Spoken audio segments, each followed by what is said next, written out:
오늘의 말씀은 다니엘서 6장 17절부터 28절까지의 말씀입니다. 제가 먼저 읽겠습니다. 이에 돌을 굴려다가 굴 어귀를 막음에 왕이 그의 도장과 귀족들의 도장으로 봉하였으니 이는 다니엘에 대한 조치를 고치지 못하게 하려 함이었더라. 왕이 궁에 돌아가서는 밤이 새도록 금식하고 그 앞에 오락을 그치고 잠자기를 마다하니라. 이튿날에 왕이 새벽에 일어나 급히 사자굴로 가서 다니엘이 든 굴에 가까이 이르러서 슬피 소리질러 다니엘에게 묻되 살아계시는 하나님의 종 다니엘아, 내가 항상 섬기는 내 하나님이 사자들에게서 능히 너를 구원하셨느냐 하니라. 다니엘이 왕에게 아뢰되 왕이여 원하건대 왕은 만수무강하옵소서. 나의 하나님이 이미 그의 천사를 보내어 사람들의 입 보았습니다. 사자들이 나를 상해하지 못하였사오니 이는 나의 무죄함이 그 앞에 명백함이오며 또 왕이여 나는 왕에게도 해를 끼치지 아니하였나이다 하니라. 왕이 심히 기뻐서 명하여 다니엘을 굴에서 올리라 하매 그들이 다니엘을 굴에서 올린즉 그의 몸이 조금도 상하지 아니하였으니 이는 그가 자기의 하나님을 믿음이었더라. 왕이 말하여 다니엘을 참소한 사람들을 끌어오게 하고 그들을 그들의 처자들과 함께 사자굴에 던져 넣게 하였더니 그들이 굴 바닥에 닿기도 전에 사자들이 곧 그들을 움켜서 그 뼈까지도 부서뜨렸더라. 이에 다리오 왕이 온 땅에 있는 모든 백성과 나라들과 언어가 다른 모든 사람에게 조서를 내려 이르되 원하건대 너희에게 큰 평강이 있을지어다. 내가 이제 조서를 내리노라. 내 나라 관할 아래에 있는 사람들은 다 다니엘의 하나님 앞에서 떨며 두려워할지니 그는 살아계시는 하나님이시요 영원히 변하지 않으실 이시며 그의 나라는 멸망하지 아니할 것이요 그의 권세는 무궁할 것이며 그는 구원도 하시며 건져내기도 하시며 하늘에서든지 땅에서든지 이적과 기사를 행하시는 이로써 다니엘을 구원하여 사자의 입에서 벗어나게 하셨음이라 하였더라. 이 다니엘이 다리오 왕의 시대와 바사 사람 고레스 왕의 시대에 형통하였더라. 아멘. 다 함께 자리에 앉으시겠습니다. 이제 담임 목사님께서 나오셔서 큰 환난은 큰 은혜를 가져온다라는 제목으로 말씀 전해 주시겠습니다. 할렐루야. 순전한 교회 주일 예배에 참여하시는 여러분 모두를 주님의 이름으로 환영합니다. 잘 오셨습니다. 우리 인사 나누실까요? 사랑합니다. 축복합니다. 예, 잘 오셨습니다. 예, 어색해하지 마시고, 예, 한 가지 좀 부탁드리고 싶은 건 그 왜 주차할 때도 봉사하시는 분들 직원이 아니라 우리와 같은 성도님들이세요. 그래서 그냥 어색하시더라도 창문 한번 내려서 감사합니다 인사도 좀 해주시면 그분들이 큰 격려를 받을 것 같아요. 그분들도 이 더운데 얼마나 고생이겠어요. 같은 성도님들이신데 그래서 서로 그렇게 인사 나누시면서 같이 사랑으로 하나 되는 우리 순전한 교회 되면 좋겠습니다. 그런 의미에서 한 번 더 사랑하고 축복합니다 인사 나누겠습니다. 우리 기도하고 말씀 전하겠습니다. 하나님, 오늘 우리에게 주시는 주님의 말씀을 믿음으로 온전히 누릴 뿐만 아니라 이 말씀 속에서 소망을 품으며 주님 앞에 담대히 나가는 우리 모두 되기를 원합니다. 성령이여 우리 안에 충만하게 역사하시고 말씀하여 주시옵소서. 감사드리며 예수 그리스도 이름으로 기도합니다. 아멘. 다니엘이 너무 탁월해서 83세 정도 됐을 때에 갑자기 하루 만에 이제 바벨론이 멸망하기 하루를 남겨놓고 벨사살에 의해서 그 손으로 쓴 석회벽에 쓴 글씨를 해석하면서 다니엘이 이 총리가 되었습니다. 하루 총리. 그리고는 바벨론은 멸망했고 그 바벨론의 뒤를 이어 바사 제국이, 페르시아 제국이, 고레스 왕이 이끄는 페르시아 제국이 그 땅을 점령하면서 새로운 페르시아 제국이 펼쳐졌습니다. 지난주에 우리가 말씀을 보았지만 다리오 왕이라는 사람은 고레스가 또 세워둔 이 바벨론 지역을 특별히 통치하는 통치자로 세워둔 사람이었을 것으로 보는 게 가장 건강하다 말씀을 드렸습니다. 뭐 사실은 그게 그렇게 중요한 건 아니니까 우리한테는. 그래서 그 고레스 왕이 또 통치를 하는데 이 다니엘이 너무 행정적으로 탁월하고 일적으로 탁월하니까 재발탁을 합니다. 아주 놀랍게. 이 다른 나라가 세워졌는데 이전 나라의 총리를 다시 총리로 세우는 겁니다. 그 대신 3명의 총리를 함께 세워서 다스리게 했습니다. 그런데 이 다리오 왕이 다니엘과 함께하는 얼마간의 시간 동안에 너무 마음에 드는 거예요. 너무 잘하는 거예요. 너무 정말 충성스러운 거예요. 그래서 이 다니엘을 어떻게 하려고 하냐면 모든 사람들 위에 총리로 세워서 자기와 함께 나라를 다스리게 하려고 그렇게 다니엘을 세우려 했습니다. 그런데 그때 아시는 것처럼 페르시아에서 공을 싸우면서 여기까지 왔던 대신들이 가만히 있을 리가 없는 거예요. 다니엘을 죽이고자 혈안이 됩니다. 그리고는 다니엘을 어떻게 하면 죽일 수 있을까 찾아봤는데 이 사람이 나이 80세가 넘은 상태니까 무슨 그렇게 이미 가진 걸 다 가져봤고, 그리고 오늘 말씀에서 중요한 다니엘의 행적을 이야기하겠지만 사실은 잃을 것도 없는 사람이에요. 그러다 보니까 이 다니엘이 정말 청렴하게 잘 살았던 것 같아요. 그러니까 흠을 찾을 수 없었다고 그럽니다. 그러면서 찾아낸 흠이 뭐였어요? 다니엘이 날마다 기도하는 그 기도.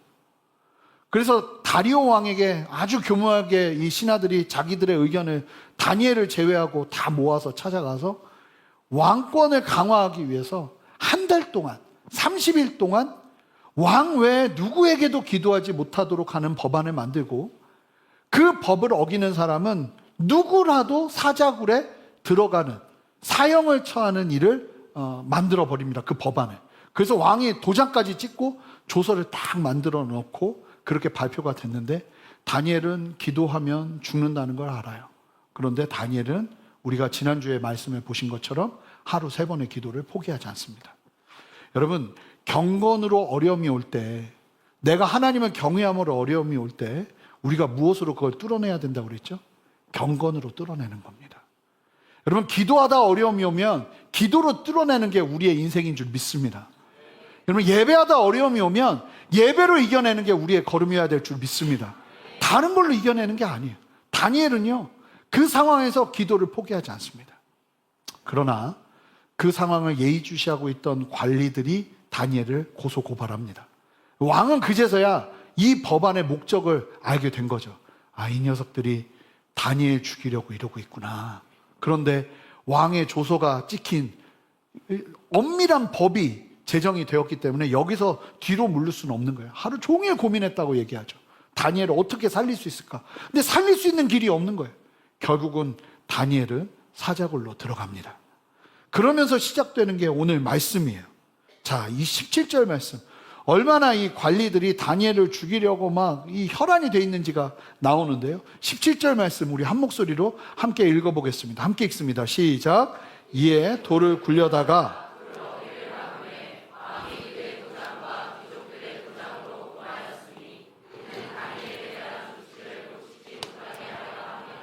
밤새 혹여나 다니엘 몰래 빼낼까봐 그 굴을 그 사자굴 입구에다 막아놓고는요, 봉인을 하는 거예요. 그래서 조금이라도 구르면 그 봉인이 찢어지기 때문에, 뜯어지기 때문에 이걸 확인할 수 있도록 왕의 도장뿐만 아니라 신하들의 도장까지도 찍어가지고 강한 봉인을 하는 거예요. 어떻게 보면 이건 예수님의 그림자죠. 봉하여졌던 예수님의 그 무덤이 빈무덤이 되잖아요. 다니엘이 그 무덤으로 들어가는 것처럼 보여지니까. 네, 어찌됐든 그 상황 가운데 저는 좀 여러분들과 먼저 나누고 싶은 건 사자굴로 들어가는 다니엘의 심정이 어땠을까 하는 거예요. 억울한 모함과 간사한 계략에 이 속수무책으로 당하는, 눈에 보이기에는 그렇게 쓰러지고 아무런 힘도 내지 못하는 다니엘의 모습입니다. 그리고는 사자굴로 들어가는 거예요. 그 다니엘 본인의 입장에서는 어땠을까요? 다니엘이 느꼈을 감정들을 다 모아봤어요. 첫 번째, 배신감이었겠죠. 얼마나 배신감이 들었겠어요. 어제만 해도 웃고 있던 사람들이 나를 죽이려고 계략을 펼치고 있었다는 걸 다니엘은 그제서야 안 거예요. 뿐만 아니라 자기를 그렇게 신임하는 왕조차도 결국은 자기를 죽음의 자리로 내몹니다. 이 상황에서 다니엘이 느꼈을 배신감이 어땠을까? 쉽지 않았을 거거든요. 물론 총리의 자리에 올랐지만 이 사람들이 다니엘을 얘기하는 걸 보면 유대에서 포로로 끌려왔던 다니엘이에요.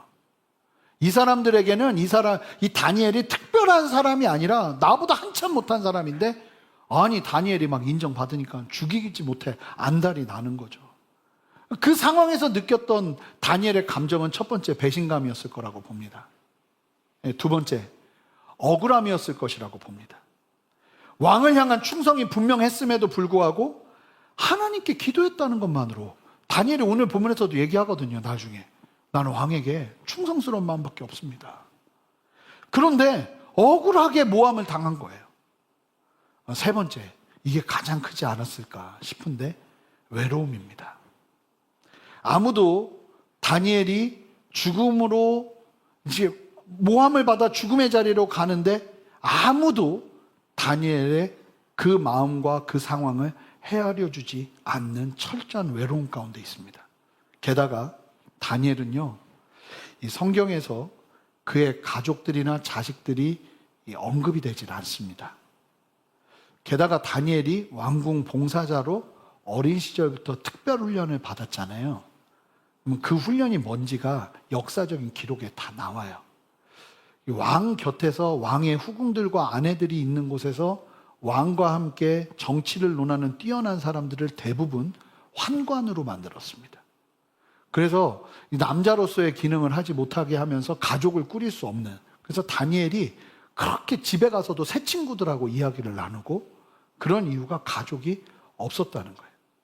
게다가 이사야 39장 7절에 보면 150년 전 예언이거든요. 근데 이런 예언이 있었어요. 자, 39장 5절에서 7절.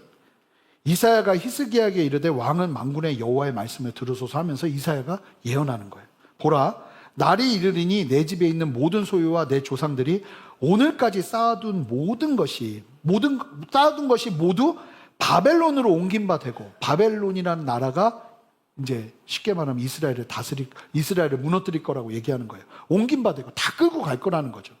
남을 것이 없으리라 여호와의 말이니라. 7절 함께 읽어볼까요? 이게 150년 전에 예언이 된 말씀이에요. 7절 함께 읽습니다. 시작.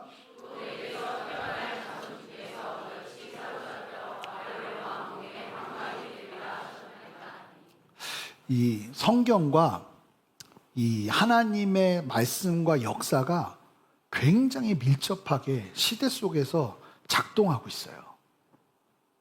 그러니까 하나님이 말씀하신 숫자가 정확했고, 하나님의 말씀하신 나라가 정확했고, 이제 마지막 부분에 얘기하겠지만 하나님이 말씀하신 사람이 정확해요. 정확하게. 근데 뭐라고 말해요? 네가 너희 이스라엘에서 태어날 자손 중, 특별히 너에게서, 왕에게 얘기한 거잖아요. 왕손을 얘기하는 거예요. 로얄 패밀리. 그 중에 몇이 사로잡혀 바벨론의 환관이 되리라. 다니엘이에요. 모두가 이 사람이 다니엘이라고 봅니다. 그러니까 다니엘이 예언이 되어 있었던 거예요. 그러니까 다니엘의 삶이 어땠다는 거예요?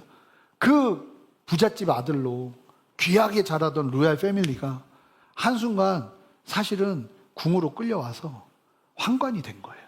그러니까 그 고통과 그 외로움과 그 처절한 생존을 위한 싸움이 어떤 것이었는지가 충분히 좀 예상이 되죠. 얼마나 외로운 싸움이었을까요? 그러니까 사명의 길이 화려하지는 않은 건 분명해요. 보이지 않지만, 성경은 말하고 있지 않지만, 이렇게 보다 보면 다니엘이라는 사람 참 얼마나 외로웠을까, 얼마나 힘든 시간들을 견뎌냈을까 하는 생각이 드는 거죠. 근데도 뭐 너무 호연하잖아요, 사람이. 그런 상황에서 사자굴로 향하는 다니엘은 너무나 외로웠을 거라는 거예요. 게다가 죽음을 앞에 둔 긴장이 있었겠죠. 죽음 앞에서 긴장하지 않을 사람이 어디 있어요. 사자굴은 사형 집행 장소예요. 그러니까 우리랑 같은 성정을 가진 사람이 다니엘이란 말입니다. 그런데 제가 말씀드린 이 감정들, 배신감, 억울함, 외로움, 죽음에 대한 공포, 이 앞에서 자유로울 사람이 어디 있겠어요. 그런데 다니엘은요, 이 상황에서 자기의 감정은 그럴 수 있었을 텐데, 성경이 얘기를 하는 게 뭐냐면, 어떠한 변명도, 어떠한 불평도, 심지어는 분명히 왕이 쳐다봤을 거란 말이에요. 막 신하들이 다니엘 죽이자고 할 때, 야, 너 한마디라도 좀 말 좀 해봐, 이렇게 쳐다봤을 거란 말이에요. 근데 다니엘이요, 어떤 말도 하질 않아요. 이 사람이 말해야 될 시점을 잘 찾는 게 굉장히 중요하거든요. 다니엘은 언제 말해야 될지 아는 사람이에요. 말을 안 해요, 여기서. 변명하거나 저항하지도 않아요. 그냥 묵묵히 사자굴로 들어갑니다. 이쯤 되면 사람이 무서워요. 이쯤 되면 함부로 하기가 무서워요. 어제 토요일 새벽 설교 본문을 나누다가 보니까 예수님께서 제자들에게 누가복음에서 처음으로 명령어가 나와요. 명령하시는 얘기예요. 니들 예수 제자로 살려면. 우리 모두가 예수님의 제자잖아요. 그렇죠? 아닌가요? 우리 모두가 예수님의 제자 아니면 굉장히 곤란해지는 거예요. 뭐 다 이제 대답에 때를 놓쳤다고 생각합니다. 네. 시기를 놓치면 안 된다니까요. 제때 대답하셔야 돼요. 그렇죠? 네, 우리가 예수님의 제자란 말이에요. 그러면 제자들에게 예수님이 하시는 얘기가 있어요. 예수 믿고 살다 보면 이런 일들이 많을 거라는 거죠. 원수가 나오면 원수를 사랑하고, 미워하는 자가 나오면 미워하는 자에게 선을 행하고, 너를 저주해? 그러면 그 사람에게 뭐 하래요? 축복하고, 모욕, 특별히 이거 참 견디기 힘들죠. 딴 건 몰라도 모욕하는 건 정말 너무 힘들어요. 그런데 모욕하는 사람이 있으면 그 사람을 위해서 기도하래요. 그러면서 삶의 어떤 방향성을 말씀하시는데, 니들은 인생 살면서 비판하지 말고, 정죄하지 말고, 용서하고, 나눠주며 살아라. 그러면서 예수님께서 약속하시는 게 뭐냐면, 원수를 사랑하고 선대하면 받을 상이 클 것이고, 여기서 원수를 내가 나서서 죽여버리면 굉장히 곤란한 일이 벌어지는데, 주님이 말씀하신 건 만약에 네가 나를 믿고 사랑한다면 받을 상이 클 것이고 하나님의 아들로 세워질 것이라고 얘기하세요. 그러니까 하나님의 사람들은 그렇게 산다는 거죠. 그렇게 해야 하나님의 아들로 세워지는 게 아니라 구원받은 백성이 살아야 될 길을 말씀하시는 거예요. 그러면서 비판하지 않을 때 비판받지 않을 것이고, 정죄하지 않을 때 정죄받지 않을 것이고, 용서할 때 용서받게 될 거라는 거예요. 그러니까 우리가 자기한테는 굉장히 관대하잖아요. 비판받지 않고 싶죠. 누가 비판받고 싶습니까? 정죄받고 싶지 않고 너 진짜 나쁜 사람이네, 이런 얘기 듣고 싶은 사람이 누가 있어요? 그런데 우리가 그런 행동을 한단 말입니다. 그런데 그때 우리가 비판받거나 정죄받지 않을 길은 우리의 삶 속에서 누군가를 비판하고 정죄하지 않아야 된다는 거예요. 용서해야 네가 용서받을 거라는 거예요. 아무도 용서하지 않는데 결정적으로 나도 잘못할 때가 오거든요. 그때 용서받지 못한다면, 주님 얘기하시는 거예요. 네가 용서하는 삶을 살아야 용서받을 수 있다고. 바라지 않고 나누어 주면, 뭔가를 항상 뭐 다 주라는 건 아니겠죠. 심지어는 근데 예수님이요, 도둑질 해가면 그대로 가만히 있으라고 그래요. 예수님의 제자들에게. 저는 그건 좀 힘들지 않을까 싶기도 한데, 어떻게 도둑질해 가면 가만히, 근데도 주님이 그렇게까지 도전하시는 거죠. 가만히 있어라. 뭐라고 말씀하시냐면, 바라지 않고 누군가에게 주면 후히 되어 누르고 흔들고 넘치도록 주실 거라는 거예요. 여러분, 세상에서 어떻게 사는지 볼까요? 원수 문제를 해결하려고, 비판받지 않으려고, 정죄받지 않으려고, 용서받으려고, 넘치도록 체험받으려고 우리가 살아가는 방식은 주님과 정반대입니다. 그래서 주님이 말씀하신 이 명령이 역설인 거예요. 우리의 입장에서 도저히 이해가 안 되는 말들인 거예요. 이래서 되겠어? 예수님을 모를 때는 우리가 이런 엉뚱한 원수, 더 큰 원수로 갖고, 미워해? 그러면 그 사람은 이제 발도 못 디디게 만들어버리고, 이게 우리의 삶이었다면 이제 주님이 말씀하시는 거예요. 근데 잘 보세요. 그게 진짜 해결을 해주는가? 원수를 원수로 갚는 것으로는 하나님의 일을 할 수 없습니다. 비판하고 정죄하는 것으로는 하나님의 일을 볼 수 없습니다. 저는 굉장히 아쉽고 걱정되는 것이 뭐냐면, 어제 우리 장로님들 훈련하는 시간에도 오늘 새벽 예배 끝나고서 저도 들은 나눈 이야기인데, 기도 제목으로 내놓으시는데, 그래서 대통령이 만들어지는 과정 속에서 뭐만 합니까? 비난하고 갚아내고 헐뜯고, 국회의원을 뽑는 과정에서 토론을 보면 뭐만 합니까? 비난하고 헐뜯고 끌어내리고. 근데 적어도 그 방법으로는 하나님의 나라는 이루어지지 않는다는 거예요. 누군가를 용서하고 사랑하고 또 다른 방식으로 건강한 정책과 건강한 방식으로 드러내면서 선한 길로 이끄는 누군가가 튀어나와야 된다는 거예요. 그러지 않으면 이 토양에서 어떻게 선한 일과 좋은 일과 하나님의 일이 있을 수 있겠냐는 거예요. 보면은 우리의 인생도 원수 마귀가 잘못된 답을 그냥 완전히 독처럼 뿌려놨어요. 그래서 다 그렇게 살아요. 자신을 살리는 길이 아니라, 근데 잘 보면 그게 다 자신을 죽이는 길인 거예요. 저도 지금보다 더 예전에 한 성깔 했기 때문에 받아쳐봤어요. 그렇게 저는 그리고 또 즉흥적으로 말도 잘 나와서 잘 안 당해요. 여기서 바로 칩니다. 평안이 임한 적이 한 번도 없어요.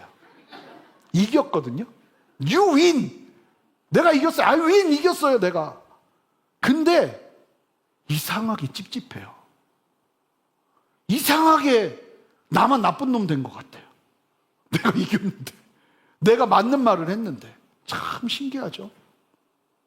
예수님께서 정답을 저는 예전에 원수를 사랑하라는 말이 막 진짜 대단한 말처럼 들려요. 대단한 말이긴 하죠. 우리는 감히 따라갈 수 없는 어떤 큰 목표점을 우리에게 준 것이 아닌가? 근데 아닌 거예요. 하나님은 유일한 해답을 우리에게 주시는 거예요. 원수를 대하면서 이기는 유일한 길은 사랑하는 것밖에 없다는 거예요. 사랑하고 선대하고 축복하고 기도하고 비판하지 않고 정죄하지 않고 용서하고 나눠주는 삶. 우리는 평생 그것만 하다 가는 거예요. 그래야 우리가 이겨요. 아멘입니까? 그러니까 평생, 그러니까 저는 이게 토요일에도 설교하면서 얘기했거든요. 이거 아버지 마음이라고. 저는 제 딸들이 못된 짓 하면서 사는 것 원하지 않아요. 차라리 흙 묻혀야 되면 내가 묻히는 게 낫지. 걔네들은 좋은 것만 봤으면 좋겠고 좋은 것만 이렇게 누렸으면 좋겠어요. 결혼의 가장 큰 장점은 부모는 내가 선택할 수 없지만 결혼을 하고 나면 내가 얼마든지 아름다운 가정을 만들어낼 수 있는 가능성을 만든다는 거거든요. 그러니까 어렸을 때 저는 상처가 많이 있게 자랐지만 결혼하면서 하나님이 저에게 주신 격려가, 태재야, 결혼하면 너가 받았던 상처가 아니라 너가 바랬던 삶을 만들어낼 수 있어. 또 하나의 기회인 거죠. 들으시면서 난 기회를 놓쳤나 싶은 분도 있을 수 있을 텐데 늦지 않았어요. 그런데 그 안에서 그냥 어찌됐던 하나님의 마음 아래서, 그러니까 하나님의 마음인가 아버지의 마음인 거예요. 우리한테 원수 갚지 마, 미워하지 마, 그 못된 거 네가 왜 해? 그건 다 나한테 맡겨. 너는 사랑하고 선대하고 축복하고 기도하고 비판하지 말고 용서하면서 그렇게 살아. 주님 마음인 거죠. 다니엘이 기가 막히게 이 말씀을 들은 게 아닌 구약시대를 살아가고 있었는데 그 원수 같은 사람, 여러분 원수 같은 사람에게 논리적으로 이겨서 승리하는 길은 성경이 기뻐하는 길은 아니에요. 교회는 싸우는 곳이 되면 안 됩니다. 제가 여러 번 말하지만 사랑은 그냥 덮는 거지 옳고 그른 애를 따져가지고 막 이렇게 조각조각 끼워 맞추는 곳이 교회가 절대 아니라는 거예요. 여기는 그냥 부족한 대로 언제까지요? 할 수 있을 때까지요. 그래야 되는 곳인 거예요. 다니엘이요. 기가 막히죠. 그냥 들어가요. 사자굴로. 나 억울하다고 막 난리를 펴야 되는데 한마디도 하지 않고 그냥 들어가요. 사자굴로. 그러니까 정말 놀라운 게 뭐냐면 난리를 펴서 얻어낼 수 있는 결과보다 더 완전한 결과가 그의 인생에 펼쳐져요. 자, 이제 본문으로 더 들어가 볼게요. 왕이요, 이렇게 사형시킨 사람이 얼마나 많았겠어요. 총리 총리 하나 없어진다고 어찌되지 않아요. 여기는, 이 나라는 제국이에요, 제국. 총리감이 엄청 많아요. 그런데 왕이요, 다니엘에게 완전히 사로잡힌 매료가 됩니다. 이 사람을 포기하지를 못해요. 자, 18절 19절 보세요. 왕이 들어가서 밤이 새도록 금식 기도했다고 봐요, 많은 사람들이. 누구에게 기도했겠어요? 이 사람은 다신론이에요. 하나님 한 분이라는 건 모르지만 다니엘의 하나님은 정말 놀라운 하나님이니까 다니엘의 하나님께 기도해야겠다. 금식하면서 오락을 금하고 잠도 안 와요, 다니엘 때문에. 그러고는 이튿날 왕이 새벽에 일어나서 급히 사자굴로 막 달려갑니다. 이 당시의 고대 사회에서는요, 이 형이 집행이 되는데 하루 동안 형에서 몸이 온전해서 살아나잖아요. 풀무불 받잖아요. 풀무불에 들어갔는데 죽지 않고 살아나오잖아요. 그러면 뭐가 되냐면 이거는 신이 이 사람을 구해준 거라고 해서 무죄가 돼버려요. 되게 재밌죠? 그러니까 아무리 주홍 같은 죄를 짓고 있더라도 하루를 살아내면 무죄가 되는 거예요. 그러니까 이 왕이 새벽부터 달려가는 거예요. 다니엘이 만약에 사자굴에서 살아나면 이 사람 무죄가 되는 거예요. 막 달려가는 거예요. 왕이 왜 이러겠어요? 왕은요, 이게 죽음 앞에서 겁을 내는 수많은 사람들을 봤을 거 아니에요. 그런데 이 다니엘은 너무나 달라도 달랐던 거예요. 그런 다니엘의 신앙과 인격에 감명을 받습니다. 여러분, 너무 큰 도전이지 않나 싶은데 우리가 바라고 소망하며 걸어내야 되는 걸음이 아닐까. 감명이 되는 거예요, 이게. 왜냐하면 죽음 앞에서 이런 사람이 어디 있어요? 근데 마치 죽음에 초연한 것처럼 그냥 왕이 쳐다보는데도 어떤 변명도 하지 않고, 지금 억울할 거라는 거 누구보다도 잘 아는데 억울하다고 말하지 않고, 만약에 같이 있는 사람 중에 이런 사람이 하나라도 있다면 얼마나 귀하겠어요. 법을 어길 수 없는 왕이지만 마음은 다니엘과 함께 하는 거예요. 얘 사람은 사는 거예요.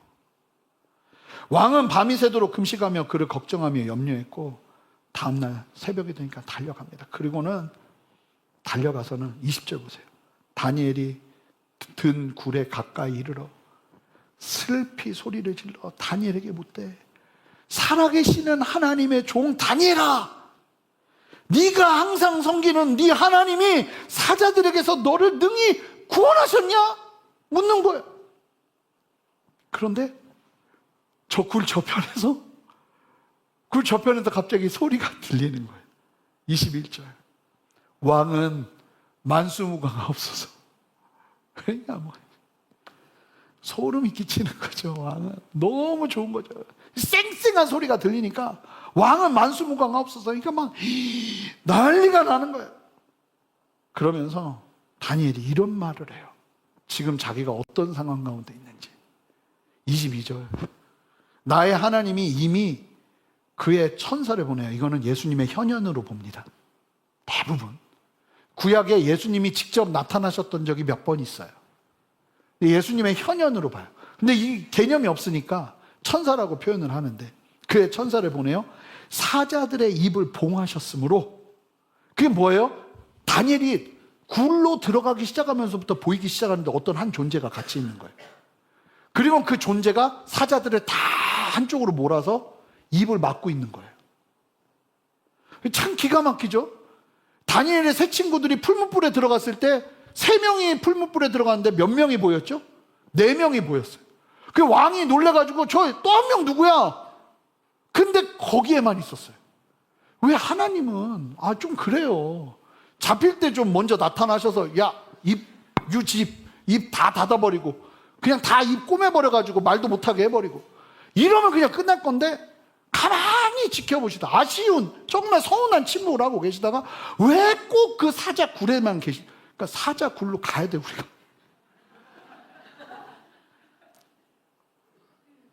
그 딱 들어가는 순간 거기서부터 그분이 보이시는 거예요. 그리고는 사자 입을 막고 계시는 거예요. 그러면서 밤새도록 다니엘과 함께 하신 거예요. 여러분, 가장 극심한 자리가 가장 강력한 하나님의 임재를 경험하는 은혜가 있을 수 있어요. 여러분, 진짜예요. 그 작지만 사자굴이 어느 곳에서도 누릴 수 없는 강력한 하나님의 임재와 동행을 경험할 수 있는 곳이 될 수 있다고요. 서운한 침묵. 그러나 여러분, 서운한 침묵은 끝이 아니라는 거죠. 하나님이 침묵하실 때는 언제나 이유가 있어요. 아멘입니까? 하나님이 우리의 인생에 서운하리만치 침묵하실 때는 이유가 있어요. 그리고 그 이유를 우리는 순종하면서 발견하는 거예요.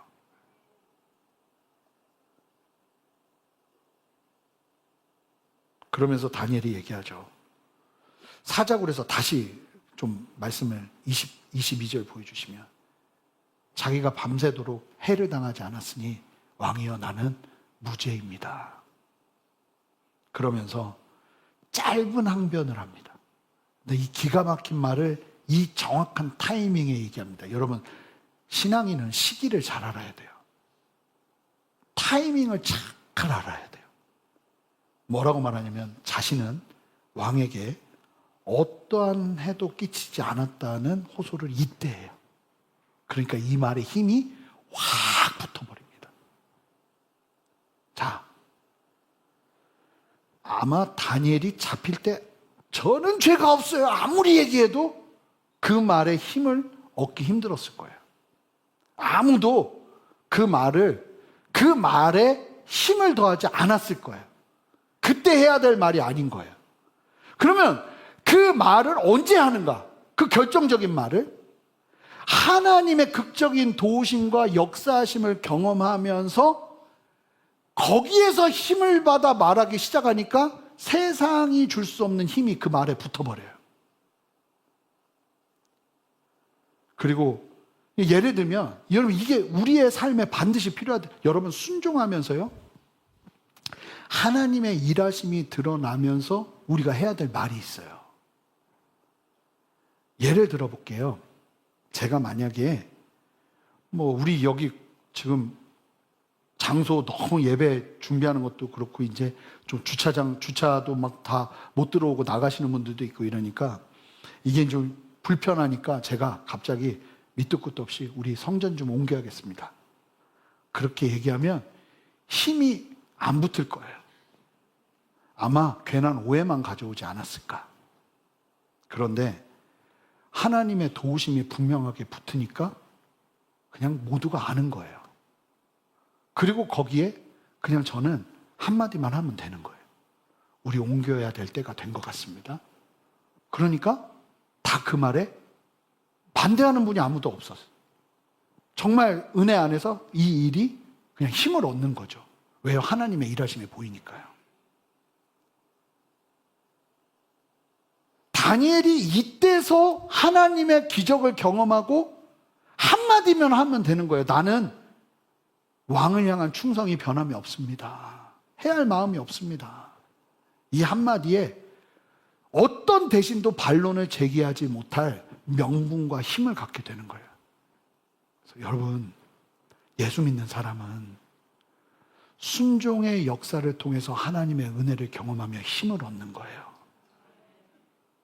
그냥 타이밍을 잘 알아야 돼요. 언제 말하는 게 가장. 우리는요, 막 바로 다 말해요. 막 저도 그럴 때가 너무 많아요. 그러니까 이런 말씀 앞에서 다시 엎드리는 거예요. 그냥 막 하고 싶을 때 말 다 해버려요. 그리고 쉽게 말하면 다 싸고, 그리고 정리는 이제 하나님이 하셔야 되고. 내가 싸지르고 정리는 하나님이, 죄송해요, 너무 심하게 얘기했나요? 거의 그 수준이에요. 그렇잖아요. 신경질 나는 대로 다 그냥 터쳐버리잖아요. 그냥 주변에다가. 마치 우유를 확 던져가지고 검은 벽에 막 다 튀는 것처럼. 그래, 하고 싶은 대로 다 하잖아요. 그러면서 정리는 이제 하나님 도와주세요 이러기 시작한단 말이에요. 한 모금이면 되는 거예요. 다 던질 필요도 없어요. 순종하면서, 여러분, 순종을 제대로 하면서 생각해 보세요. 원수 앞에서 막 다 죽이려고 하고 난리 필 텐데 누구 하나가 의연하다고 생각해 보세요. 미움을 당하는 상황에서 어떻게 나한테 그럴 수 있어 하고 막 다 난리가 나는데 거기서 의연하게 축복하는 사람이 있다고 생각해 보세요. 여러분, 영적인 이 분위기와 영적인 공기가 달라지는 거예요. 막 다 죽이려고 욕하고 있는데 거기서 사랑을 얘기하는 사람 한 사람이 일어난다고 생각해 보세요. 물론 힘은 들겠죠. 그러나 여러분 달라진다는 거예요. 힘을, 그 걸음 속에서 하나님이 힘을 주시면서 여기에서 명분과 힘을 얻는 거예요. 그러면서 성경이요, 너무 분명하게 얘기를 합니다. 여기서 이제 설명이 들어가요. 이 상황을. 우리 23절 한 목소리로 읽겠습니다. 함께 읽습니다. 시작. 왕이 심히 기뻐서 명하여 다니엘을 굴에서 올리라 하매 그들이 다니엘을 굴에서 올린즉 그의 몸이 조금도 상하지 아니하였으니 이는 그가 자기의 하나님을 믿으며. 다니엘이 뭐 했다는 거예요? 왜 아무 말도 안 했냐면 믿고 있었다는 거예요. 하나님이 이 상황에서, 그러니까 다니엘이요, 오늘 이제 말씀 결국은 볼 텐데, 이 시기에, 이 시점에 자기가 총리가 된 건 하나님의 분명한 뜻이 있어요. 이건 분명한 뜻이 있어요. 그러니까 우리의 명분도 하나님 안에서 세워져야 돼요. 이게 되게 중요한 거예요. 그런데 그 분명한 하나님의 뜻이 있는데 갑자기 어려움이 와서 내가 죽게 되는 위기에 처했단 말이에요. 그럼 이거 어떻게 해석하냐면 이거는 지나가는 거구나. 그러니까 사람이 담대할 수 있는 거예요. 하나님의 궁극적인 부르심이 그의 머리와 생각을 잠직 다 채우고 있으니까. 그러니까 그 안에서 믿기 시작하는 거예요. 이 상황에서 하나님이 나를 살리시겠구나. 또 뭘 봤어요? 내 친구들 풀무불에서도 살아나는 걸 봤잖아요.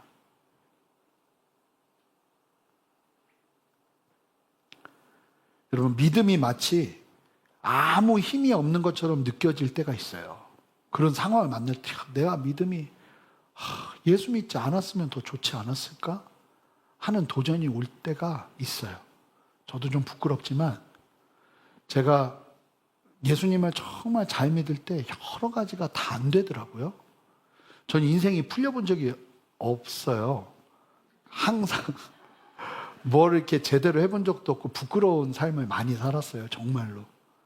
어머니가 저 많이 부끄러워하셨고 자랑할 만한 게 없는 아들이었고.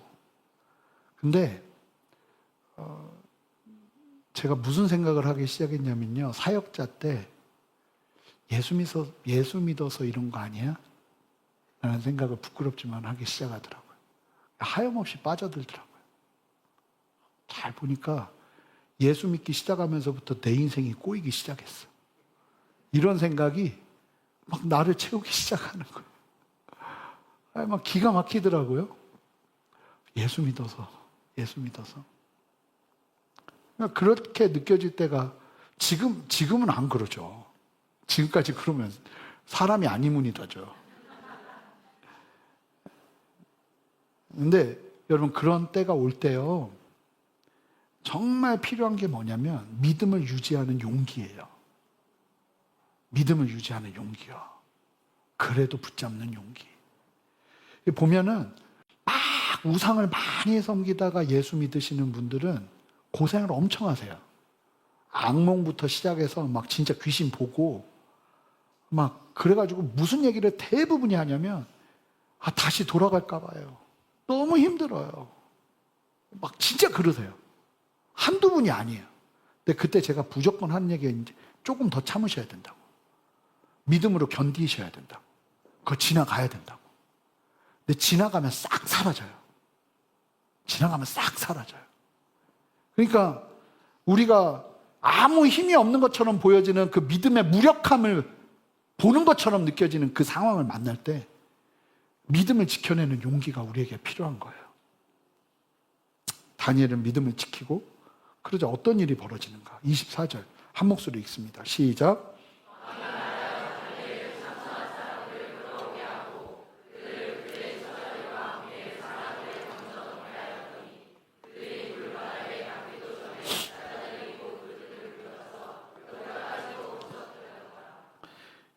다니엘 원수를 하나님이 그냥, 다니엘이 원수 갚아주세요, 저 사람들 나빠요, 얘기 한마디도 안 하잖아요.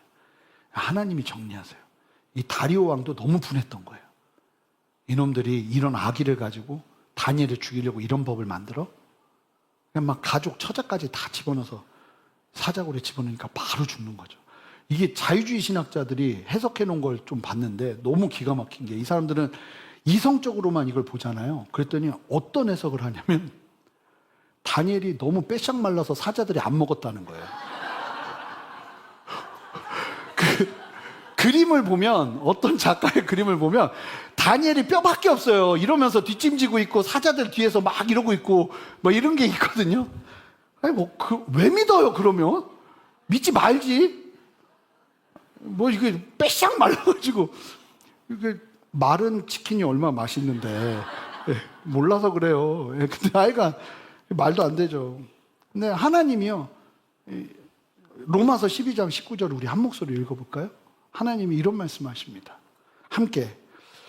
아버지 마음이에요. 제가 말씀드린 것처럼. 함께 읽습니다. 시작. 내 사랑하는 자들아, 너희가 친히 원수를 갚지 말고 하나님의 진노하심에 맡기라. 기록되었으되 원수 갚는 것이 내게 있으니 내가 갚으리라고 주께서 말씀하십니다. 진노하심에 맡기라. 이게 무슨 뜻이냐면 하나님의 분노에 너의 마음을 올려드려라. 그러니까 너 그 분한 마음은 하나님과 해결해. 그리고 하나님이, 그러니까 만약에 원수를 내가 갚아버리면 내가 하나님의 일을 해버리는 거예요. 어떻게 보면 이건 불신이에요. 근데 우리는 너무 많은 불신을 행하죠. 그냥 불신이에요. 하나님을 신뢰하면 이거 싸워내라는 거예요. 결국은 이 모든 아픔들을 하나님께서 걷어가시고, 사실은 여기서 다니엘이 이 사람들 죽이자고 했으면 또 다른 적이 나왔을 거예요. 다니엘 한마디도 안 하고 이 모든 일들이 해결되잖아요. 다니엘의 그 다음 걸음이 훨씬 더 평탄해질 거라는 거죠. 그러면서 다니엘의 모든 일을 지켜본 다리오 왕이 페르시아 제국 전체에, 그 고레스 왕도 보게 됩니다. 이 전체에 다음과 같은 조서를 내리는데 바벨론 느부갓네살 왕이 내렸던 조서랑 똑같은 조서예요. 이에 다리오 왕이 25절부터 온 땅에 있는 모든 백성과 나라들과 언어가 다른 모든 사람에게 조서를 내려 이르되 원하건대 너희에게 큰 평강이 있을지어다. 내가 이제 조서를 내리노라. 내 나라 관할 아래에 있는 사람들은 다 다니엘의 하나님 앞에서 떨며 두려워할지니 그는 살아계신 하나님이시요 영원히 변하지 않으시리시며 그의 나라는 멸망하지 아니할 것이요 그의 권세는, 그의 나라는 멸망하지 않을 것이요. 하나님의 나라 이스라엘을 얘기하는 거예요. 멸망시켰잖아요. 멸망하지 않을 것이요 그의 권세는 무궁할 것이며 그는 구원도 하시며 건져내시기도 하시며 하늘에서든 땅에서든 하면서 이스라엘의 하나님을 막 높여드립니다.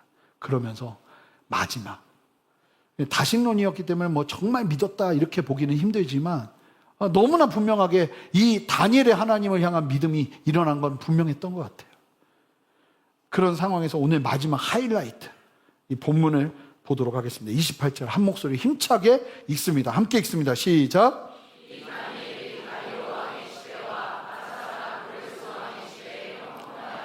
이러면서 다니엘이요, 고레스 왕 그 페르시아 전역에서 형통한 삶을 살면서 총리로서의 기능을 수행합니다. 이때가 바벨론이 멸망한 게 BC 530, 주전 539년 10월경이었어요. 제가 말씀드렸지만 이 일은 멸망하고 1년, 2년 안에 일어난 일이었을 거라고 본다고 말씀드렸잖아요. 그리고 이스라엘의 1차 포로귀환, 포로로 끌려간 후 70년이 되는 때 다시 돌아오게 되겠다는 예레미야의 예언이 성취되는 1차 포로가 언제 이루어지는가? 수룹바벨과 함께 1차 포로 기간 때 어떤 명령을 받는지 아세요? 고레스 왕에게 돌아가서 나라를 재건하고 성전을 다시 세워라. 이 명령을 받아요. 그러면서 자금까지 지원을 받습니다. 그게 언제 있었던 일인가? 에스라 1장 1절 한 목소리로 읽습니다. 시작. 바사왕 고레스 원년에 여호와께서 예레미야의 입을 통하여 하신 말씀, 잠깐만요. 예레미야의 입을 통하여 하신 말씀, 이거를 고레스 왕도 알고 있었을 것이라고 보는 거예요. 그 의미가 같이 숨겨져 있어요. 그러면서 이루게 하시려고 바사왕 함께 읽습니다. 바사왕 고레스의 마음을 감동시킴에 그가 온 나라에 공포도 하고 조소도 내려 이르되, 그러니까 고레스 왕 원년에 고레스 칙령을 발표해서 이스라엘 사람들 돌아가게 해줬던 거예요. 이때가 언제였는가? 고레스 왕 원년이니까 이 고대 시대에는 즉위년과 원년이 1년 정도의 차이가 있어요. 539년에 즉위를 하면 그 해가 원년이 되지 않아요. 그 다음 해부터 원년을 1년 동안 계산을 하는데, 그렇게 보면 538년 봄부터 537년 봄까지 이어진다고 봐요. 근데 아마도 이 고레스 칙령이 선포된 건 537년, 2년 정도가 지난 후였을 것이라고 본단 말이에요. 그럼 그 사이에 어떤 일이 있었던 거예요? 바로 이 사자굴 사건이 있었던 거예요. 이 다니엘의 사자굴 사건이 너무나 중요한 단초가 돼서 다니엘은 강력한 신뢰를 서로가 갖게 되고, 왕과 고레스 왕과 다리오 왕과 신뢰를 형성하게 되고, 이 다니엘의 하나님을 중요하게 여기기 시작하는 왕들의 변화가 일어나게 되는 거예요. 그 정도까지는 아니었는데. 그러면서 다니엘이 많은 사람들이 예상하고 많은 사람들이 맞다고 보는 게 뭐냐면, 그때 고레스 왕에게 너무 중요한 메시지를 전했을 거라고 보는 거예요. 그 메시지는 150년 전에 이사야를 통해서 선포되었던 예언의 말씀이에요. 150년 전에 사람 이름이 예언돼요. 그런데 그 이름이 고레스예요. 우리 함께 이사야 44장 28절, 45장 1절 말씀을 한 목소리로 읽겠습니다. 함께 읽겠습니다. 고레스에 대하여는 이르기를 내 목자라, 그가 나의 모든 기쁨을 성취하리라 하며, 예루살렘에 대하여는 이르기를 중건되리라 하며, 성전에 대하여는 내 기초가 놓아지리라 하는 자니라. 자, 실제로 이런 일이 벌어집니다. 성전을 다시 짓게 해줘요. 1절 읽습니다. 여호와께서 그의 기름을 부음을 받은 고레스에게 이같이 말씀하시되, 내가 그의 오른손을 붙들고 그 앞에 열국을 항복하게 하며, 내가 왕들의 허리를 풀어 그 앞에 문들을 열고 성문들이 닫히지 못하게 하리라. 왜 고레스 왕이, 왜 다리오 왕이 조서를 발견해서 이스라엘의 하나님을 그토록 찬양했는가? 다니엘은 사자굴에서 풀려나면서 강력한 신임을 얻기 시작하면서, 이때 사실은 하면서 이 말씀을 보여줬을 거라는 거죠. 하나님이 당신을 예언해 놨습니다. 하나님이 당신을 여기까지 이끌었습니다. 그 말에 완전히 넘어간 고레스 왕은 그냥 하나님을 찬양하면서 조서를 내리고 이스라엘을 돌아오게 하는, 그러면서 또 다른 예언서를 보여줬을 거예요.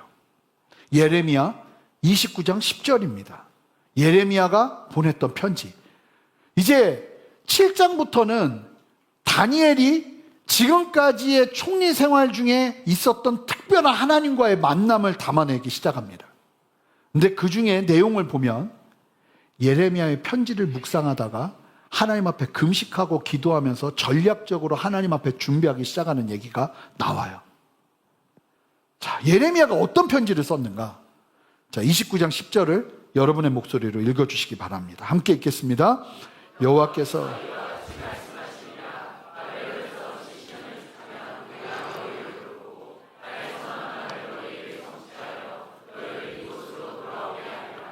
다니엘은요, 사자굴에 들어갈 때 이 70년을 계산하고 있었고요. 이 70년이 이제 곧 눈앞에 드러나게 되는, 어쩌면 그 해가 70년이 되는 해였을 수도 있고요. 그러니까 사자굴에 들어가면서 분명히 한 거예요. 난 절대로 죽지 않을 거라는 거예요. 내가 해야 될 일이 있기 때문에. 여러분, 하나님의 말씀을 기억하는 게 이렇게 중요한 거예요. 제가 종말론 강의하면서도 말씀드렸지만, 하나님이 우리에게 마지막 때에 어떤 일이 있을지를 너무 자세하게 이야기하셨는데 우리가 기억하지 못해요. 묵상하지 않아요. 그러니까 시대 속에서도 분별하지 못하고 마치 내일이 영원할 것처럼 이 땅을 살아가는 일이 벌어지는 거예요. 다니엘이 사자굴 사건이 없었으면요, 이렇게 강력한 신뢰를 줄 수가 없었어요. 그렇게 본다면 여러분, 이 억울하고 고통스러웠던 사자굴 사건이 다니엘뿐만 아니라 이스라엘 민족 전체, 그리고 하나님의 뜻을 이루는 하나님의 나라의 관점에서 너무나 필요한 시간이었던 거예요. 이 일로 다니엘은 고레스 왕에게 강한 신뢰를 얻고요. 고린도 후서 4장 17절부터 18절 말씀에 이런 말씀이 있어요. 함께 읽어볼까요?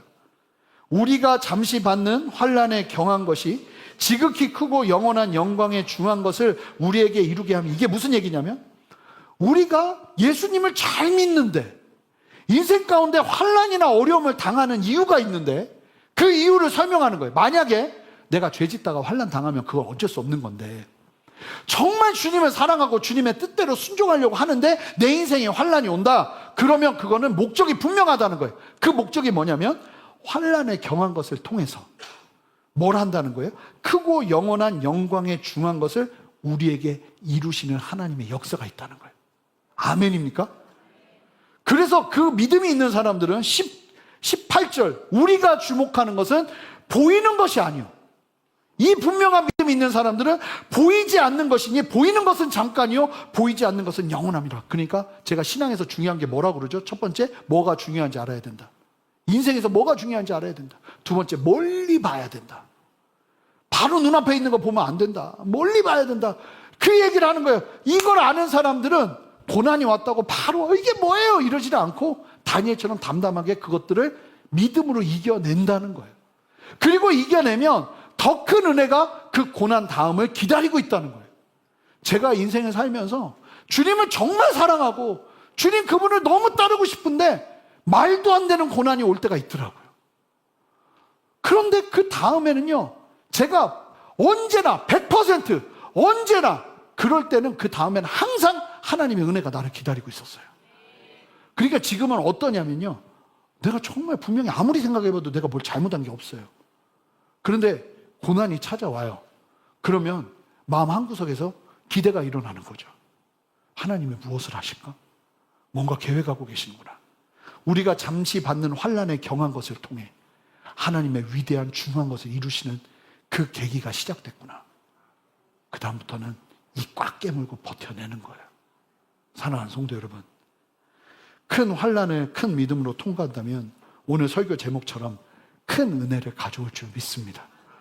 고난은 끝이 아니라 더 큰 은혜를 위한 통로이며 믿음으로 걸어가는 자에게는 하나님의 크신 손길과 회복이 기다리는 것입니다.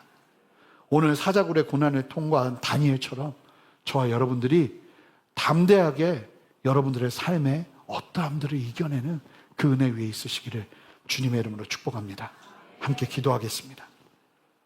하나님, 오늘 말씀 기억하며 주님 앞에 담대히 서기를 원합니다. 성령의 우리를 깨워주시고 아버지의 진리 안에서 담대하게 아버지 우리의 시선을 바꿔주셔서 다니엘처럼 하나님 마치 예수님처럼 십자가 앞에서 어떤 말도 하지 않으셨던 예수님처럼 사자굴로 들어가는데도 믿음을 가지고 그 사자굴로 들어가는 과정 속에서도 세상과 어떠한 대치점을 만들지 않고 하나님을 바라보며 믿음으로 나갔던 다니엘처럼 믿음으로 승리하는 우리 되기를 원합니다. 아버지, 내 성정대로 내 마음대로 세상을 향해 반응하지 않게 하시고 하나님의 진리 안에서 나를 꽁꽁 싸매 주셔서 아버지의 진리대로 승리하는 걸음 걷게 하여 주시옵소서.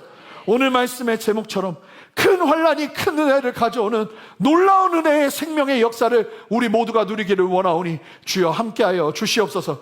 감사드리며 예수 그리스도 이름으로 기도합니다. 아멘. 우리 다 같이 일어서시겠습니다.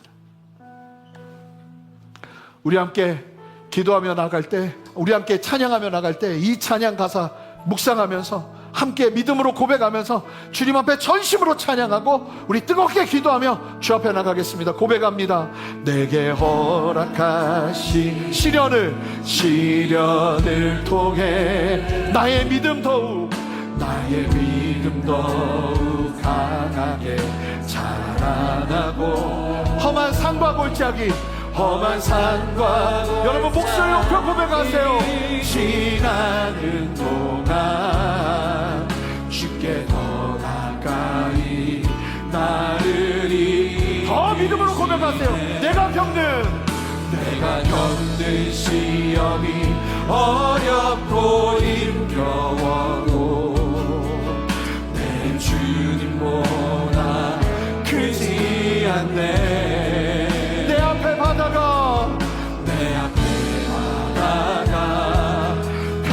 갈라지지 않는 함께 고백합니다. 주가 나로 바다 위 걷게 하리. 나는 믿네. 주의 능력으로 내 삶 새롭게 되리. 나는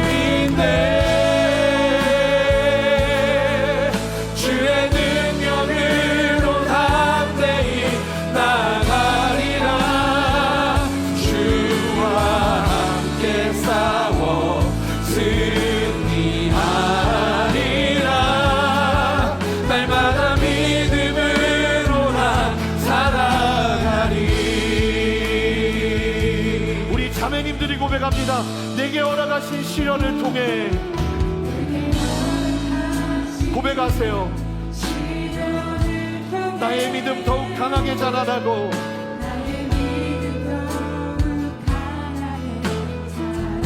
험한 산과 골짜기 지나는 동안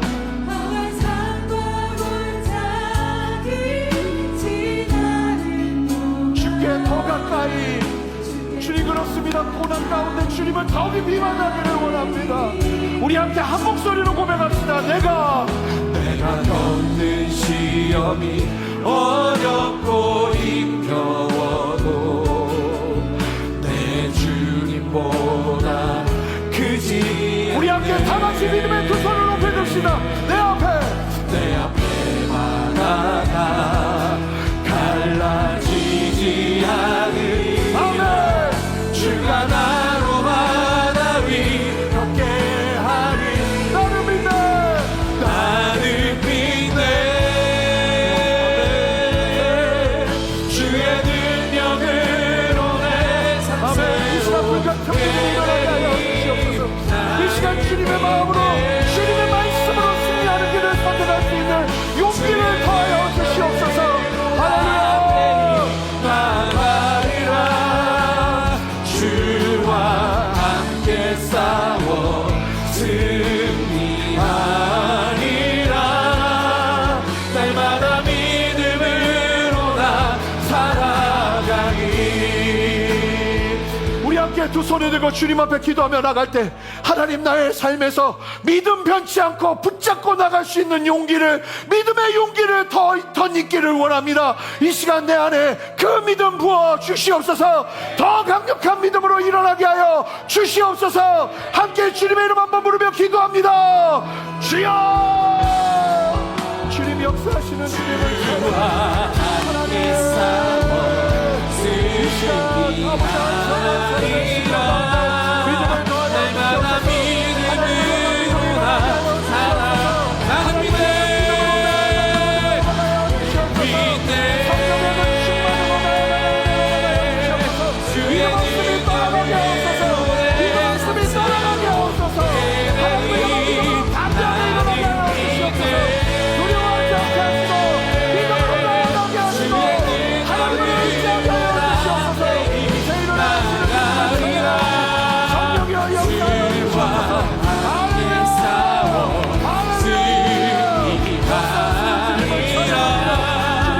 날마다 믿음으로 나 살아가리.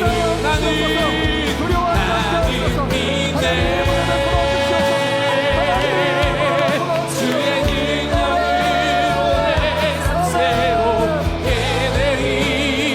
여러분, 오늘 질서를 정하는 시간 되기를 바랍니다. 우리가 하나님보다 앞설 수 없는 거예요. 하나님이 하시겠다고 하는 건 하나님께 맡겨드리고, 우리는 사랑하고 선대하고 축복하고 기도하고 비판하지 않고 정죄하지 않고 용서하고 나눠주는 삶으로 들어가겠습니다. 주님이 이 질서가 내 안에 정리되기를 원합니다. 하나님, 내 감정이 일어나는 대로 화내고 분노하고 싸워대며 나아갔던 나의 삶을 다시 한번 이 말씀 앞에서 정리합니다.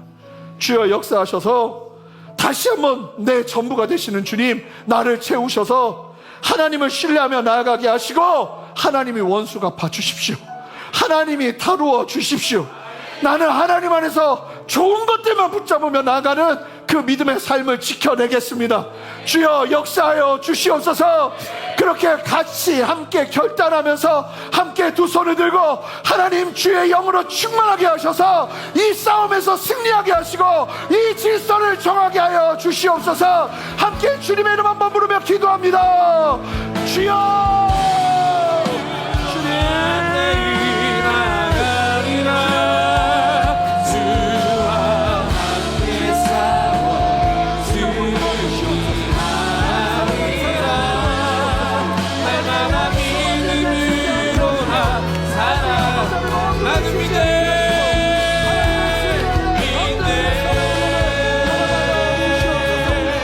주의 능력으로 내 삶 새로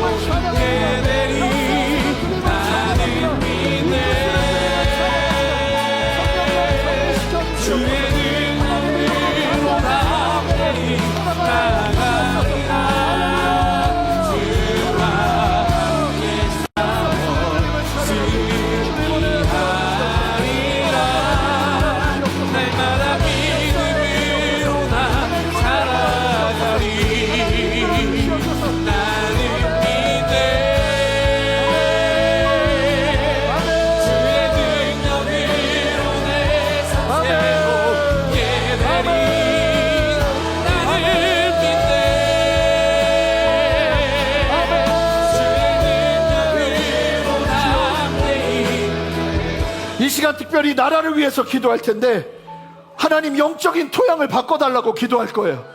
함께 믿음의 두 손을 들고 하나님 원수를 사랑하고 미워하는 자들을 선대하고 저주하는 자를 축복하고 모욕하는 자를 위해 기도하면서 건강한 정책과 나라를 사랑하는 길들을 펼쳐내며 아버지 하나님 의의 길로 서는 믿음의 사람들을 세워주시옵소서. 예수를 믿는다 하면서 아버지 이와 같은 정신으로 일어나는 사람들을 아버지 세워주시옵소서. 그리고 비판하는 것에 열광하는 사람들의 마음이 아니라 하나님의 정신에 하나님의 이 역설과도 같은 도전 앞에 열광하면서 그들을 지지하고 서포트할 수 있는 믿는 자들의 깨어있음이 이 나라에 일어날 수 있도록 역사하여 주시옵소서. 여러분 반드시 일어날 거예요. 하나님이 역사하실 거예요. 영적인 토양을 바꿔주실 거예요. 다 같이 두 손을 들고 하나님 이 나라 바꿔주시옵소서. 이 나라 고쳐주시옵소서. 우리도 변화되기를 원합니다. 한 번 더 주님의 이름 한번 부르며 기도합니다. 주여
한 가지만 더 기도할게요. 외로운 싸움을 하고 계시는 분들 주님이 이 시간 붙잡아 주십니다. 외롭지 않아요. 여러분 혼자 아니에요. 그리고 주님은 그 걸음을 이미 걸으셔서 여러분들을 누구보다 잘 알아요. 두려워하지 마세요. 주님 붙잡으세요. 주님이 이 시간 여러분들 마음을 붙잡고 지켜주실 거예요. 우리 다 눈을 감고 그런 분들만 믿음의 두 손을 드시기 바랍니다. 하나님 이 시간 주님의 장중으로 나를 붙들어 주셔서 나의 걸음이 외로운 걸음 되지 않게 하시고 아버지의 진리 안에서 아버지 하나님 이 믿음의 걸음 걸으며 아버지의 힘들고 어렵지만 주님의 형통을 맛보며 다니엘과 같은 인생을 살기를 원합니다. 주여 한 분 한 분에게 이 손을 들고 기도하는 한 사람 한 사람에게 주의 축복을 더하여 주시옵소서. 지치지 않는 새 힘을 주시고 조금만 더 걷자고 말씀하시는 주님의 말씀 앞에 실망하고 좌절하지 않고 낙심하지 않고 그렇게 걸어낼 수 있는 힘과 용기를 더하여 주시옵소서. 우리의 예배 가운데 함께 하시며 말씀하신 주님 기억하며 우리 모두가 섭니다. 성령이여 우리 안에 정말 이 믿음이 있기를 원합니다. 세상을 세상대로 세상의 방식대로 살아내는 것이 아니라 하나님의 진리의 말씀을 따라 순종하며 순종으로 살아내는 그 승리를 경험하기를 원합니다. 이 시간 우리의 중심을, 우리의 생각을, 우리의 마음을 바꿔주시고 온전케 하여 주시옵소서. 감사드리며 예수 그리스도 이름으로 기도합니다. 아멘.